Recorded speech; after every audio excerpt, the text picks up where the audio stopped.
کارکنی مثال رو از گیومتری دوام میکنیم. مثال 714 مسافه رو از میانه جای پارچه KP تا همواره که این پارچه رو نمیبرد یا بید مسافه از نقطه KP تا همواره 8 و 4 برابر می باشد. فرض کنیم همواره داریم این که دو طرف است، یعنی همواره و همواره باشد. پارچه داریم، بگذاریم پارچه نقطه KP برای آسان ترشون تصویر کرده استادیم. این مسافه چند است؟ 4.5 و این مسافه چند است؟ از روی دادشته مسافه از اون که 8 هم برعکس، اینجا برعکس دادم پی و که اینجا 8 می شود.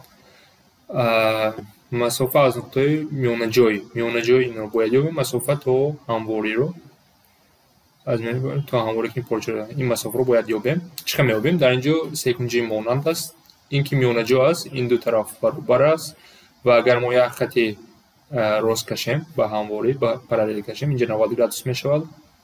یعنی 90 گرادوس شرط نمیدونم، پارالل که هستند. از اینجا چی معلوم می شود؟ اینجا 4.5 اینجا هم 4.5 می شود و باقی مونده 3.5 می شود.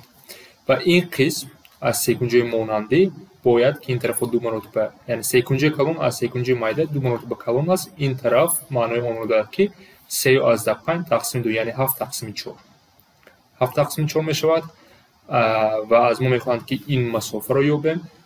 برای این مسافه رو یافتن چیکار میکنیم؟ 4.5 یعنی 9 تقسیم 2 4.5 کسری نیستن، جمعی 7 تقسیم 4 این می شود 18 25 تقسیم 4 که دهی دو داشته است. چیکار میکنیم؟ 6 و 2 6 و 25 می شود. دوام کنیم. حاصل ضرب اسکالری وکتورها داشته است. حاصل ضرب اسکالری چقدر است؟ دو وکتور اگر با سه کامپوننت x y و z داشته باشد، مثلا با حرف a b c میگیم ضرب اسکالری با چه باشد؟ دیگر حرفا d e f باشد. این چیکار میکنیم؟ a رو با d یک مدد رو با یک مدد دیوم وکتور یعنی a ضرب d جمع b ضرب e جمع c ضرب f میکنیم. این ضرب اسکالری است. از اینجا عدد ها رو اگر مونیم چی می شود؟ 2 ضرب 12 می شود جمع 3 ضرب مینوس 4 مینوس 12 یک باره نویسم جمع مینوس 4 ضرب مینوس جمع 12. از اینجا معلوم می شود که هر دو این یا دیگر رو اختصار کند اگر در آخر 24 می ماند، یعنی ضرب اسکالری ما 24 است. دروازه وکتور رو یابیم. دروازه وکتور چقدر است؟ این کامپوننت های x y و z است.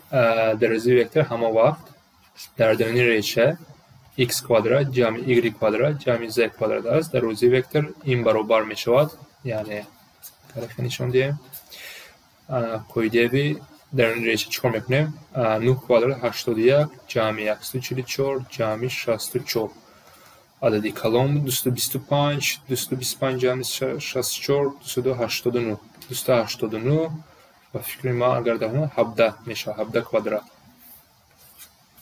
که یک نمی 48 میشه 217 میشه.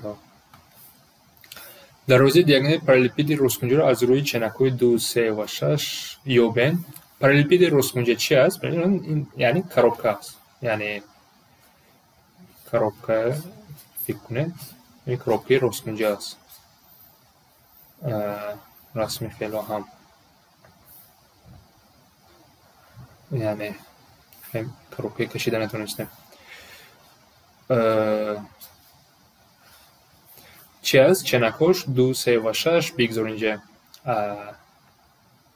3 باشد 2 و 6 فرق ندارد. برای دیاگونال رو یافتن دیاگونال چیکار میکنیم؟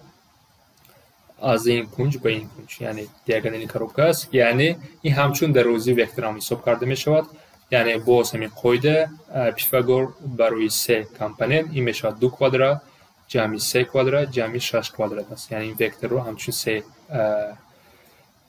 از فضای 3 x y 3 فکر کنیم اگر و این می شود 4 جمع 9 جمع 36 برابر می شود این 13 49 ریشه 49 برابر 7 می شود. ҳаҷми параллелепипеди росткунҷа 430 ва тарафҳояшон ба 92 ва 92 баробар аст. Баландии параллелепипедро ёбем, яъне бояд бидонем параллелепипеди чи аст. ин коробка гуфтем, ҳаҷмашро доштааст. ҳаҷми коробкаро чӣ меёбем? ҳар се тарафҳоро зарб бояд кунем. А зарби Б зарби С. Дар инҷо дода шудааст 437 гуфта аз мо чӣ 92 зарби 95 зарби тарафи номаълум сеюм тарафро бояд ёбем. албатта ки зарб карда тақсим бояд кунем. чӣ мешавад? 92 зарби 95, яъне аз инҷо ин ду зарб ба 87 4 баробар мешавад. зарби тарафи сеюм 437. шумо ин зарб ман як бора навишта истодам. зарбро ҳал кунем ва вақте ки тақсим мекунем 3 баробари 5 мешавад, яъне сеюм тараф ба 5 баробар аст. мисоли наводӣ диагонали куб ба ду решаи се аст. ҳаҷми онро ёбед. диагонали куб мо медонем ҳама тарафҳо баробар аст. диагонали он ҳам аз рӯи агар параллелепипед агар дар инҷо ҳама тарафҳо баробар мешаванд. ин барои фаҳмош навишта истодам. аз инҷо мо агар тарафро ёфта тавонем, ҳаҷмро ёфта метавонем. ҳаҷм чи аст? X куб аст, яъне зарби ҳар се тараф. аз инҷо агар кор кунем чӣ мешавад? даруни реша 3x квадрат ду решаи се. аз инҷо x мебарад решаи се мешавад, ду решаи се. аз инҷо маълум мешавад ки x баробари 2 аст ва ҳаҷм агар тараф 2 бошад, ҳаҷм ба 8 баробар мешавад.